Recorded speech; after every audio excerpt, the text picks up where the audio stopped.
Dr. Pepper works.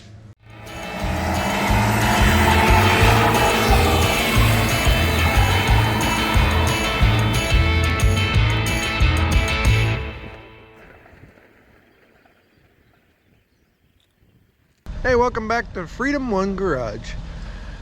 You know, just about the time you think you got this YouTube thing, you're starting to get it.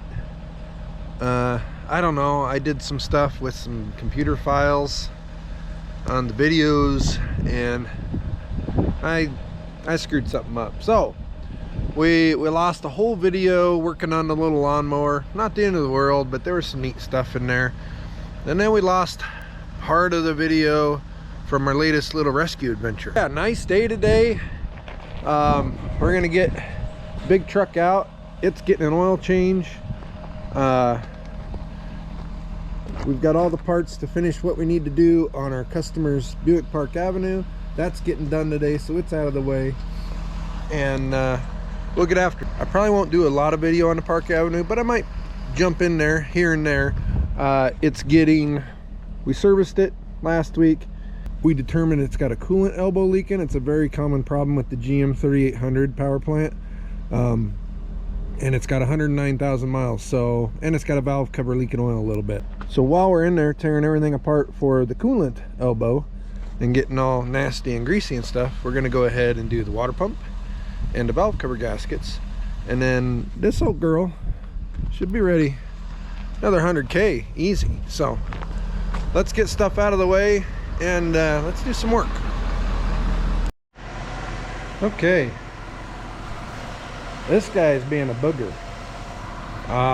Yeah, so what we did, and no, I didn't video any of it, we just need to get it done. The coolant elbows, let me show you this though. On the 3800s, right? I need a pointer. This guy right here, that's an elbow that goes into the engine. There's another one back over there that coolant flows through this bracket here. From the factory, these are plastic and they break off right at the O-ring. Luckily, this one was broken, but it wasn't leaking. This one was broken and was leaking. So we did coolant elbows, and the car has 109,000 miles on it. So at the same time, you figure you're in there, throw a water pump on it. So we did a water pump, and that water pump's just a little growly, not leaking, but just a little growly.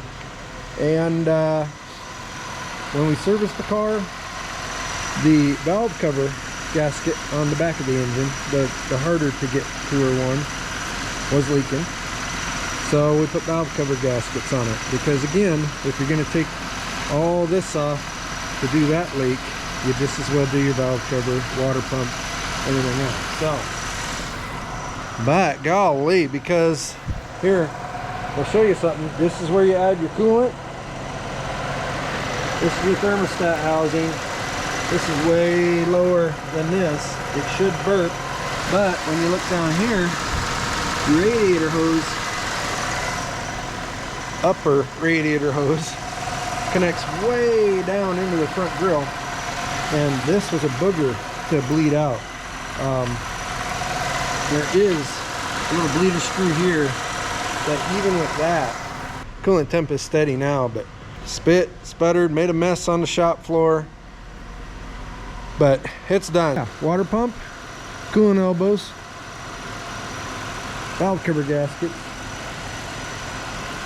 That project is done for the customer.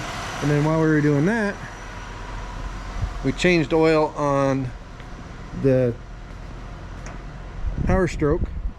So got to dump that in the oil jug, get a little more floor dry for that. So we're going to road test this puppy in, get a big bag of floor dry from the Irish parts store. We got a little bit of daylight left. We're going to tear into that 427. Well, we're not going to tear into it. We're going to do a little investigation on that 427 we just hauled home yesterday. All right, it's kind of winding down today. We got customer's car, the Buick Park Avenue, done. Gonna drop it off to him tomorrow, and then he's got another car. I mean, there's a list, and the list is pretty long, but he's a great guy, great customer. We're gonna keep getting stuff fixed right for him. But before I go in the house, I wanted to dig into this big block a little bit here, and do a little investigation. And yeah, we found stuff. What we found is not the end of the world, though. And what we did was just real simple. Pulled the plugs out. We're going to take a little read on them here. You can learn a lot about an engine when it's been running, number one, by looking at the plugs, but also when it's been sitting by looking at the plugs. And this is what I mean.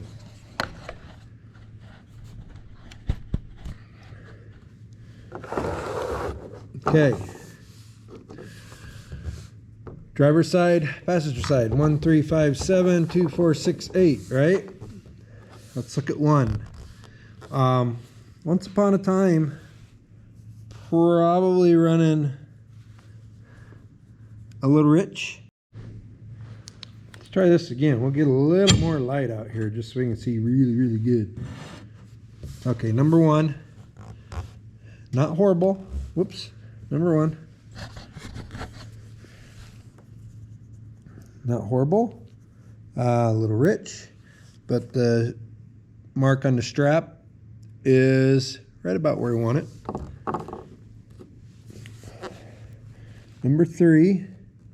Also a little rich. But on number three, you can start to see little pebbles on the end of the plug body, and that would be indicative of moisture maybe getting into number three just a little bit. Then we go to number five. Yeah, I think we know which cylinder took the most moisture.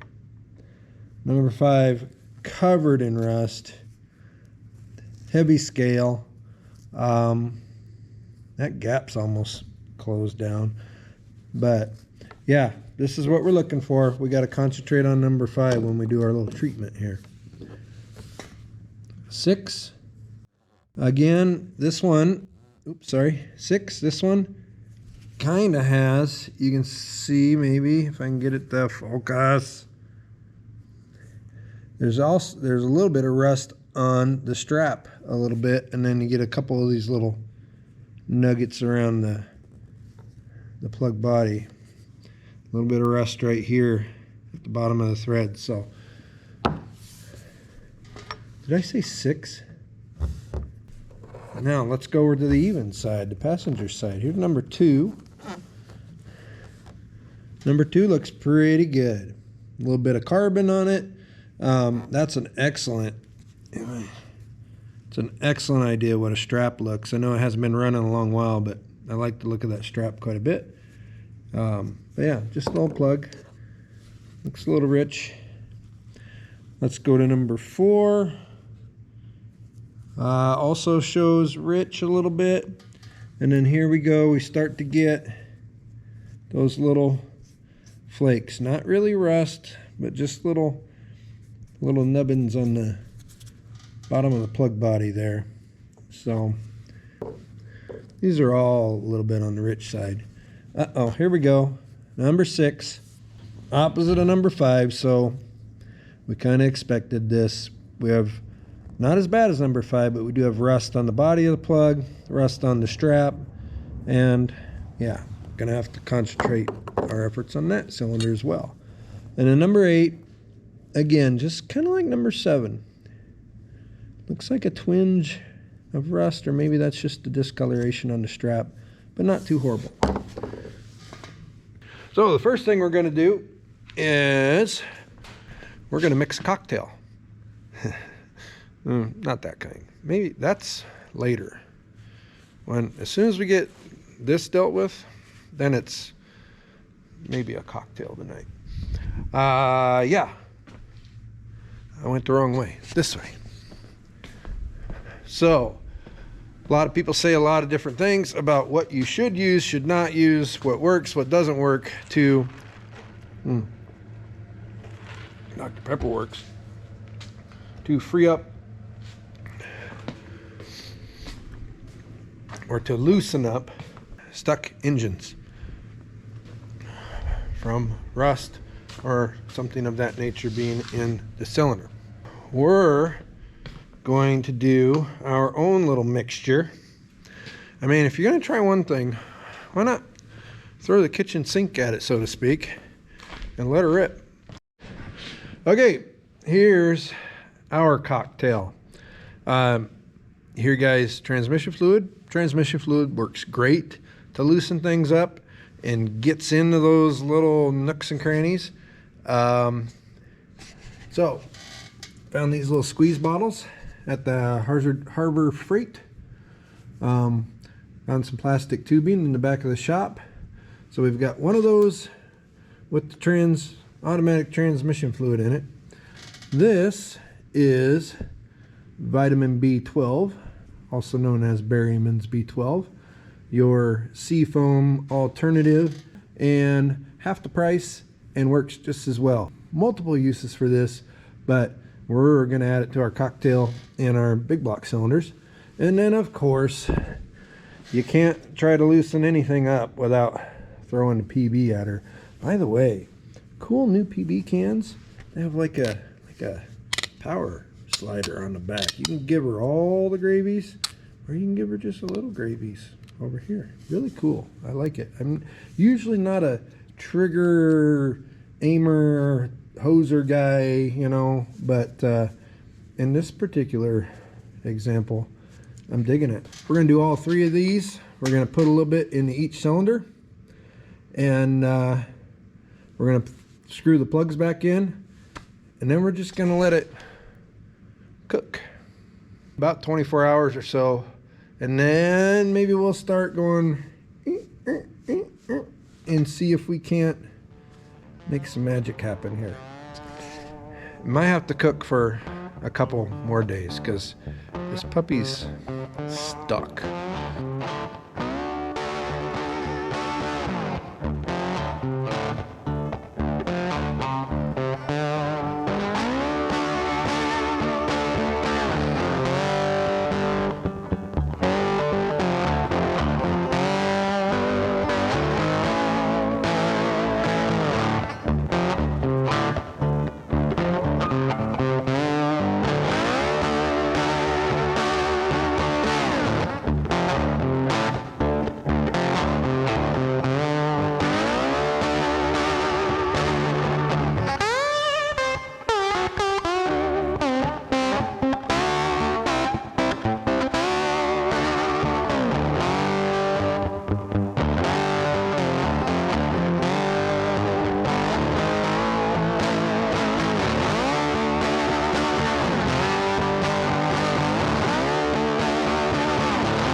Okay, the secret sauce has been applied.